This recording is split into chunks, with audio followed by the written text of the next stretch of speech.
And it's important to let go. And this is where trust comes in, not just with our own self, but also trusting that there is better out there. It is possible to live a better life as long as we are able to let go of the things that are not good and not good enough. It's just not good enough. If it's making you feel bad, it's not good enough.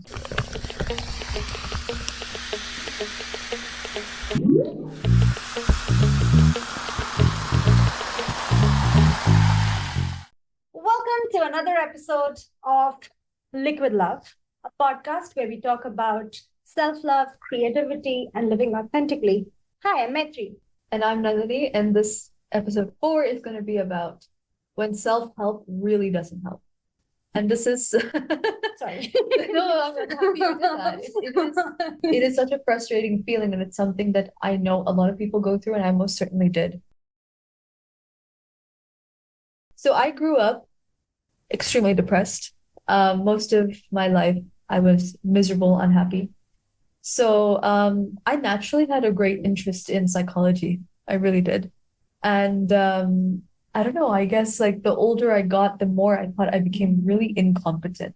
I always think too, like when was I most optimal? You know, when was I living in a very responsible way, achieving the things I wanted to achieve? And for me, like the best year for that was when I was 12. And you can imagine every year after that, I'm like, gosh, but I was able to live fine when I was 12. You know, I was able to have the discipline I needed to. I was able to eat well enough and all these things. And then every year after that, I was like, and I suck now, and this sucks. And like, I have no discipline and blah, blah, blah. I keep waking up late. I keep sleeping super late, all of this stuff, right? So naturally, I really wanted to change. I think a lot of people who would be listening to this podcast are people who want to change. Unless you're like me, and I'll tell you why later. Tell us how.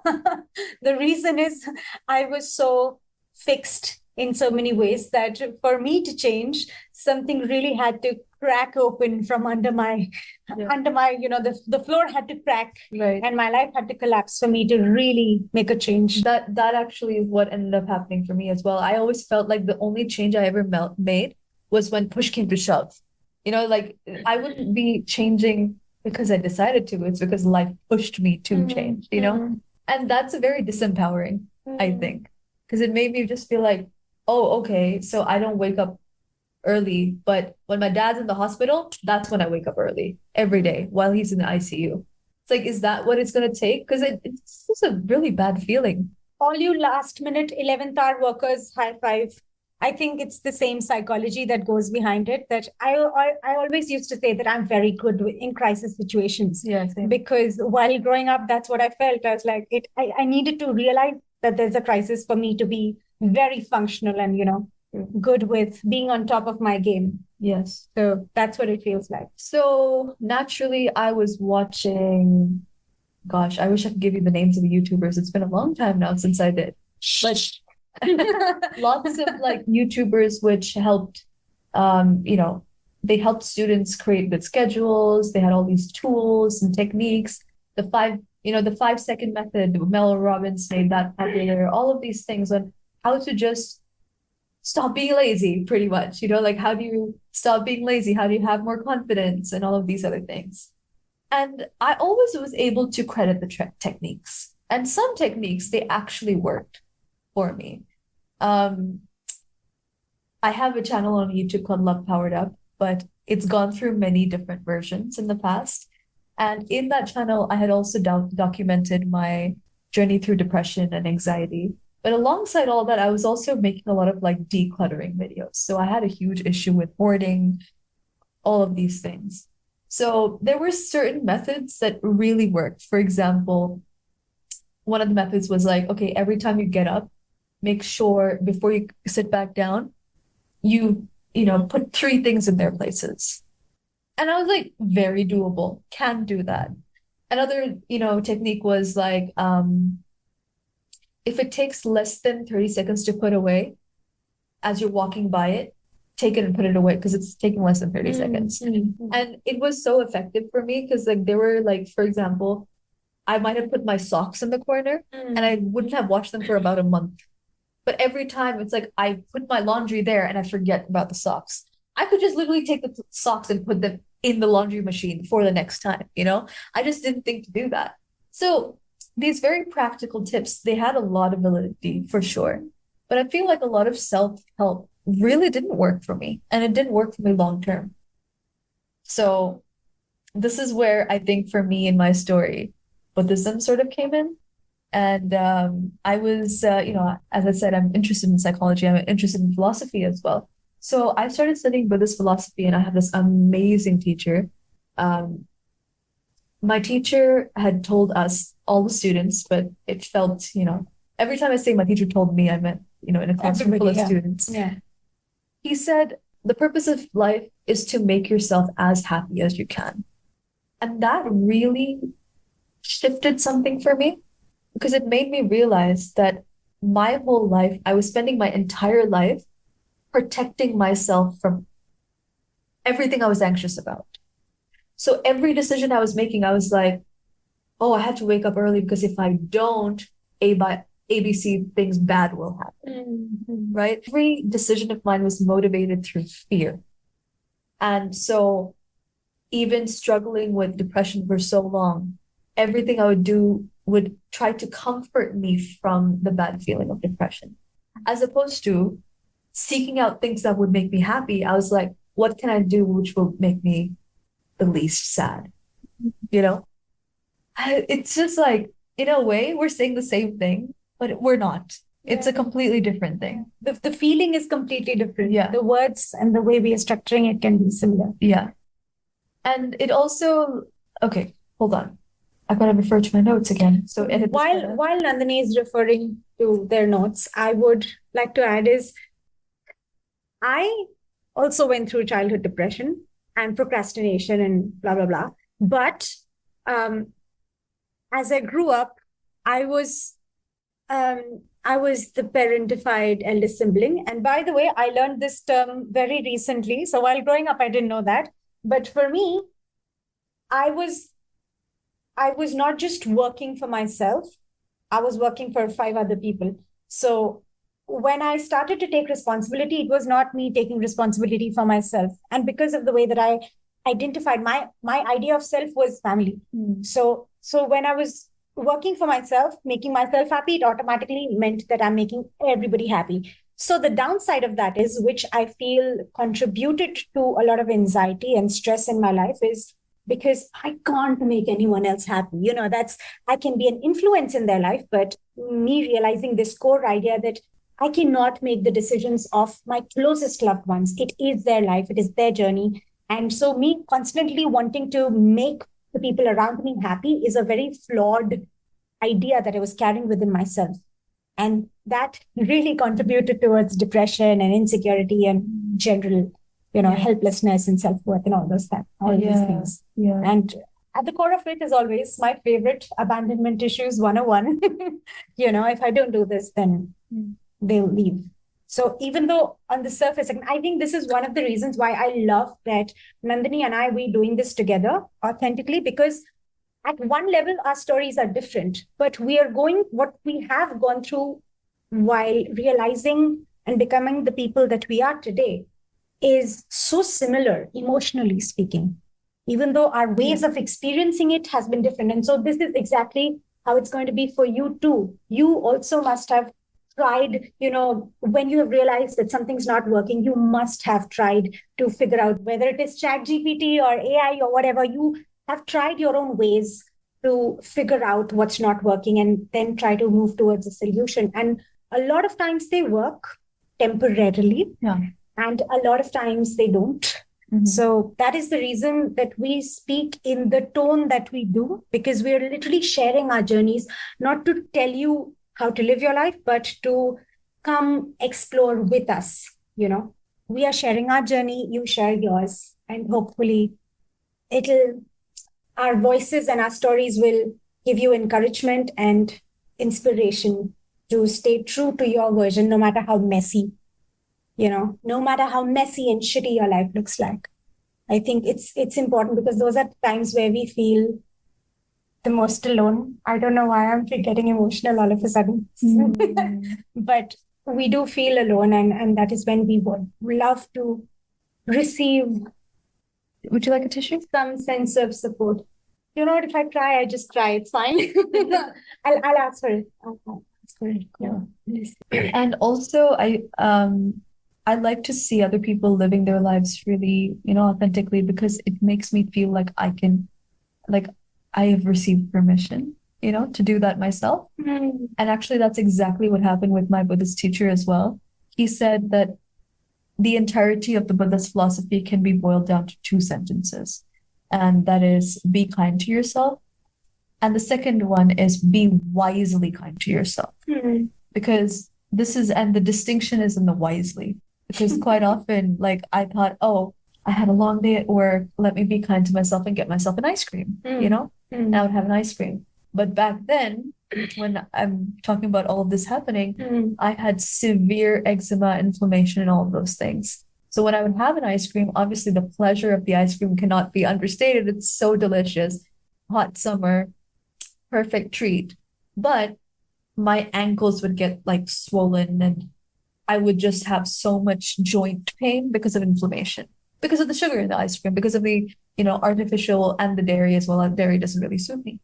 So it would be wisely kind for me not to have the ice cream, figure out a different way to, enjoy something. Treat yourself Treat and myself. be kind to Right. yourself. So be kind to yourself, but be wisely kind to yourself. Yeah. So after receiving this from my teacher, it made me realize like, whoa, it's time to like plan a life that would actually make me feel good.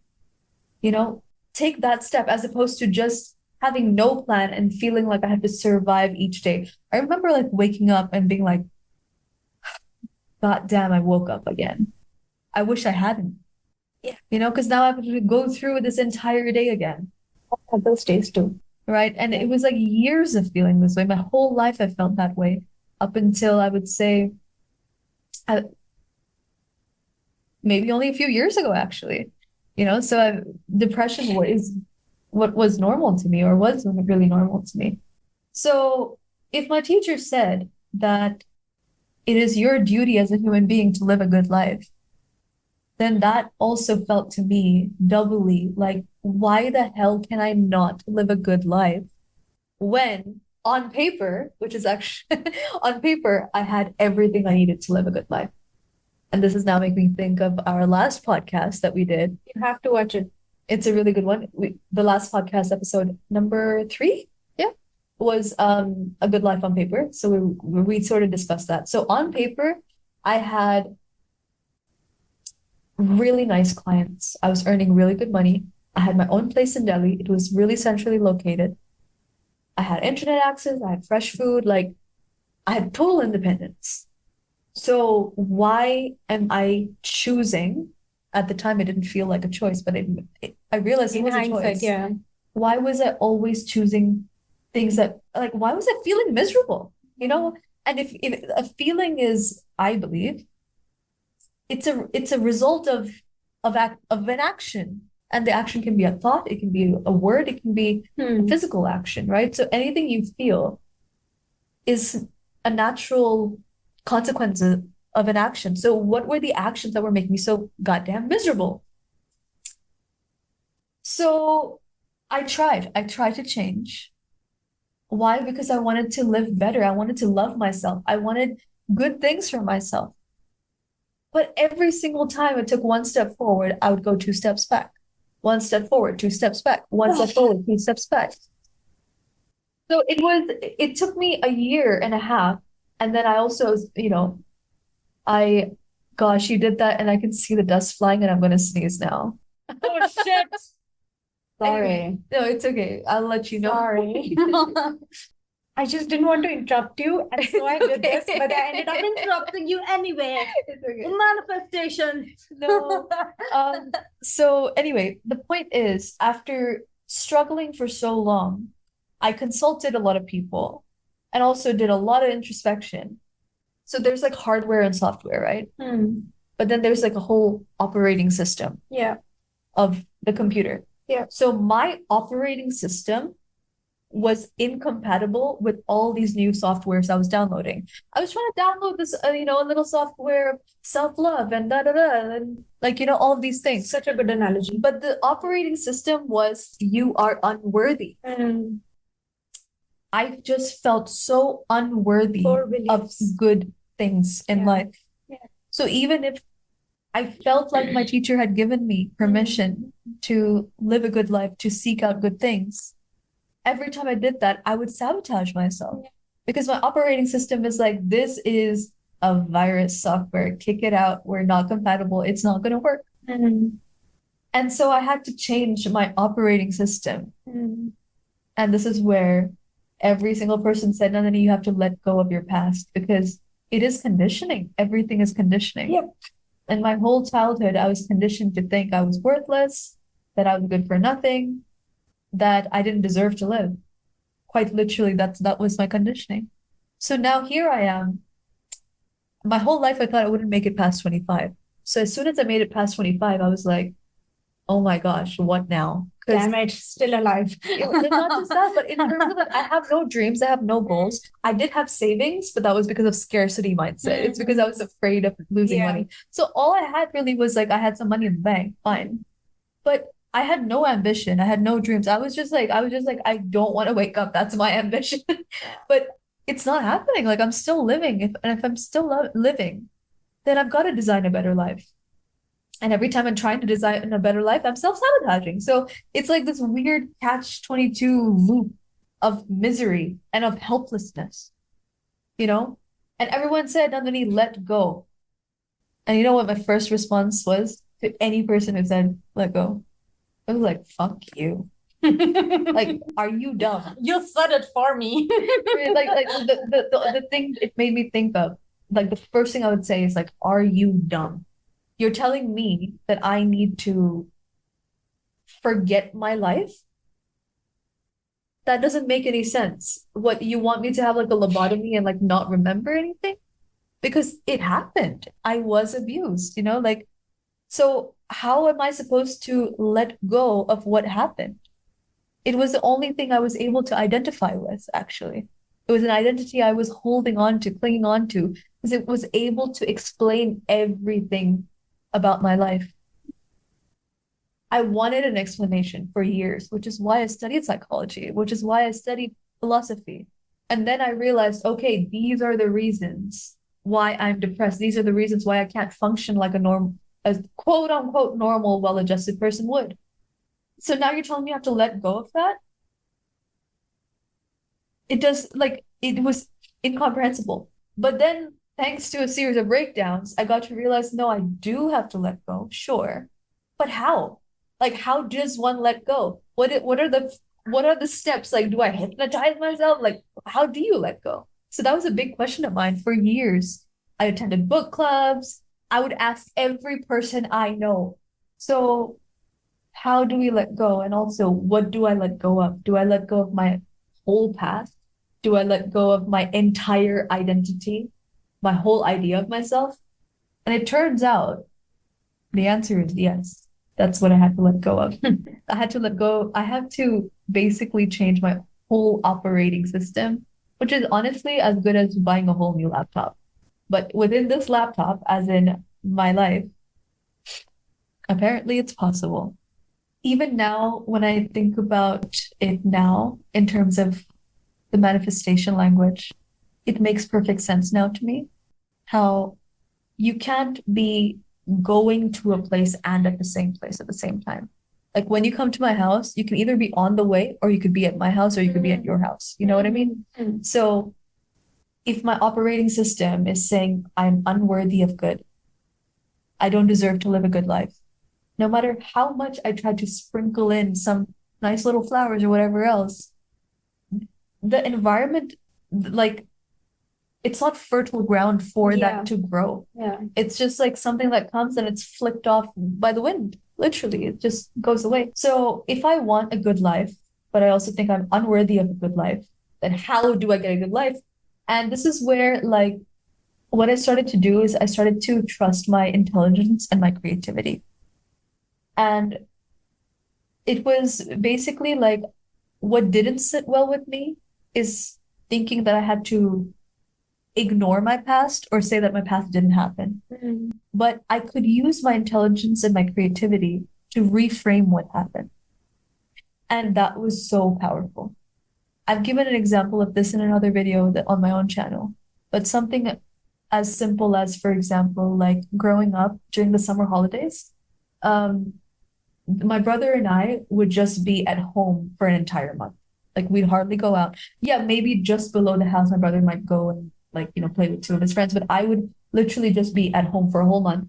Whereas like my friends would have gone out multiple times, would have gone on vacations and all of these other things.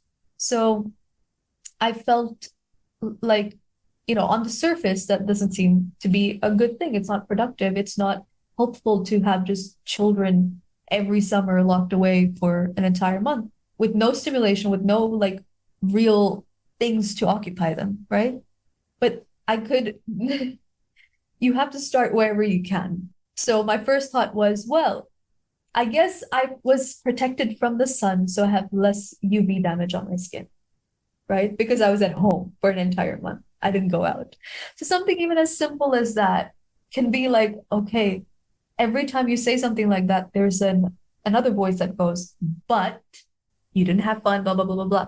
But then we have to counter the buts with something else. This is where I would also urge, like when it comes to letting go, you don't have to let go of the facts of your life. But what you can do is try to look at them from a different angle. Quite often people might also say, well, your parents didn't know any better. For some, that works. But when you're in a feeling of rage and anger against someone, that thought is not salient, right? So start small and build. See what actually resonates with you. Resonance is important.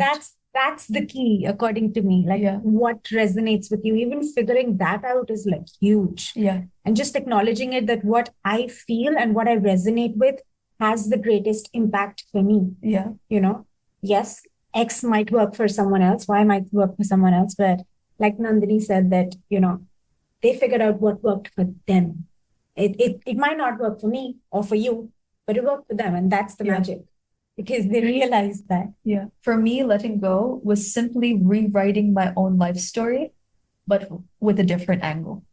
Instead of focusing on the bad, because that's what I did in my whole life. I just replayed every bad moment to explain what was happening now, why I was acting this way.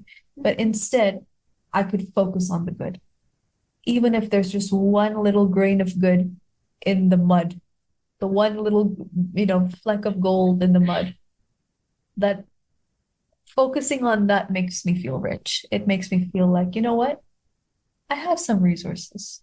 Even that solitude that I spent in, I could even see it as all those months I spent alone in summer. And by the way, this is just an example. It's not a very big example in my life. I don't feel like, oh my gosh, that was the worst thing in my life. But just because I've already mentioned the example, that might have trained me really well for the pandemic.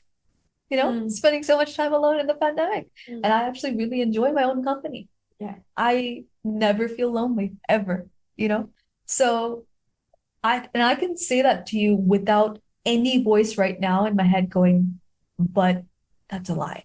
That doesn't feel like a lie to me. It has to really resonate, as you said, it has to feel true. And it is possible to find some good. It is possible. Always. In every situation. Definitely. Yeah. So alongside focusing on the good, I set myself 2 basic ground rules. And the first was that I had to build self-trust. My biggest frustration with myself was I knew what to do, but I wasn't doing it. So I built self-trust through very simple discipline. I would have only one thing to do per day that I would write down. No more long as to-do lists. I used to have to-do lists that were like 15 or 20 points every day. And I would get like one thing done or sometimes nothing at all. I would just be in bed like miserable, right? So I was like, okay, I'm just going to decide to do one thing and I'm going to definitely get it done. So that was like supremely helpful because the more I was able to trust myself, the more empowered I felt to take on the world. And also, once again, from a manifestation angle, when you actually do something, you are channeling your energy in a way that is actually being productive, which means that the energy is flowing. Because I also really believe that a lot of depression for me was like me just like suppressing a lot of sadness, like my whole energy, my whole life energy was like spent on that. Every illness is energy blockage, like in the most simplest of terms. Okay. Any ancient medicine system will always say this, whether it's Ayurvedic or Chinese or any sort of medical system, that they'll always say that whenever there is any form of disease, physical or mental, it's a blockage. It's an energy blockage, and that is where it begins. Yeah. The second basic ground rule is actually one that I'm really focused on these days, and that is to have compassion for myself, but with boundaries. And that to me is the ideal form of me reparenting myself. I think the word reparenting is more common these days. It's become more popular. And especially having had a really bad childhood, I really need that. So sometimes, the way I reparent and rewrite my story, when I remember something that had happened in my life that was really bad, I replay that story, but I make the people act differently. Such as I will, like in my brain, my dad's going to act differently or say something differently. And I really put my feeling into it so that I'm literally rewriting my memory. And I've come to realize there's no harm in doing that because it's my life and it's my brain and I can just choose to do that because it just makes me happier. It's more empowering. You're freeing up so much. Yeah, because I would like to feel worthy of, being defended by him. So if I feel like I'm precious now, if I want to feel precious now, that means I should have been precious as a child. Yeah. So I can do that by rewriting it. But these days also, the way I do it, I'm calling it, having compassion for myself, but with boundaries is when I'm tired, I can spend a little more time in bed, sure. But I have boundaries, like no more than 20 minutes. After 20 minutes, just get out. And this is how I would like to be treated by anyone. It's like where it's soft enough, but also not coddling. You're not coddling yourself. Yeah. You're not spoiling yourself. Yeah. But you're giving grace. I'm being wisely kind to myself. Right? Or as much as I can be. Because even wisdom comes through time. It comes through experience. It comes through, it comes in waves for me. Sometimes I'm very wise. Sometimes I'm not at all. I just want to address the fact that Mnayitre didn't speak very much in this podcast. And that's because when we had chosen this very important topic of letting go, we had come to realize that we had very different journeys with it, even though that is a practice that we practice a lot. And I haven't actually outlined my exact process of letting go, so I might do that when you share your story in the next podcast. So highly recommend you guys, not check out the podcast. Well, if you're, hold on. Let me take a step back. Please subscribe so you can listen to that podcast as well, in case you're and also check out the other videos. Why not? Check out all of them. Watch all the shorts, watch everything. This podcast was just me talking to you about why self-help didn't really help me because my operating system was just based on me feeling unworthy of good things. And self-help is all about self-improvements, but how can I improve? Now, coming from a manifestation place as well, I realized that everything that we manifest in life is simply a reflection of who we are. So we have to get to the belief level. You needed an engine. You needed an engine overhaul. You didn't need refills. The dish is wrong. So why am I putting toppings on top? The ingredients needed to be, kind of changed altogether. Completely. I was allergic. I couldn't, spoiled, gone. Yes. So it takes effort. It takes so much courage to do this. And I'm really excited for the next podcast because we're going to hear about the actual process of letting go. Yes. Well, my process of letting go. So. Yeah, and I have a very similar process, which I will also share in that one. But the reason that we decided to format our experiences like this, because we wanted to stay true to our story and our manifestation of letting go. And you will have your own, And I want to hear about it. Yes, we would want to know what you feel like. And Nandini spoken about their experience because this is the truest way, the way that they can, talk about it. And I will do the same. And we hope that you can come forth with your stories in a way that feels the truest to you. We all, Absolutely. at one level, we are all going through the same thing, but the way we choose to word it also makes a difference. For example, the word self-trust didn't pop up in my experience of letting go till very recently. And in fact, I didn't even chance upon it during letting go. I realized it's all about trust. Actually, you know what? This is what the whole podcast was actually on. Gosh, but we're coming to it at the end. So the thing is, like, the reason why I felt like I couldn't let go of my identity is because imagine like I had escaped the prison of living with people who were abusive, all of these things. So I'm climbing out the prison, right? And it's all dark. There's this fence, and I'm holding on to this fence made of like barbed wire because I don't know what's on the other side of the prison. So the whole good life on paper for me was, oh gosh, thank God I'm no longer living with people who abuse me. Like I'm living alone, but I still feel so miserable. Why? It was because I was holding on to that barbed wire because that was the boundary and it was hurting me. But I thought like if I let go, I'm going to fall, But the thing is, we don't know how big that fall is and we're afraid of falling. So we hold on to the things that are painful. And it's important to let go. And this is where trust comes in, not just with our own self, but also trusting that there is better out there, that it is possible to live a better life as long as we are able to let go of the things that are not good and not good enough. It's just not good enough. If it's making you feel bad, it's not good enough. And please, I don't want you to take the words I'm saying and apply it to like random things like, oh, well, tasting medicine feels bad. No, this is a totally different thing that I'm talking about, But I just want to conclude by saying that living a good life is actually worth the effort. Especially, like having spent so much of my life depressed, often I was just so exhausted. Just staying alive was exhausting. But it's worth the courage it takes. It's worth the mental gymnastics it takes. Even if life is not worth the effort you feel, I think good things are worth the effort. So I don't know why I'm getting emotional. What is up with me? I'm not even on my fingers. Conclude. And what shall we cheers to? Let's cheers to letting go of all the things that make space for better things in life. Also, cheers to a life that flows.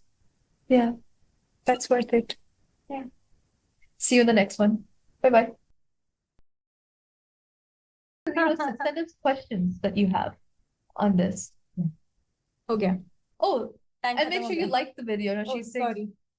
Like, share, subscribe. We're working on it. We are working on it.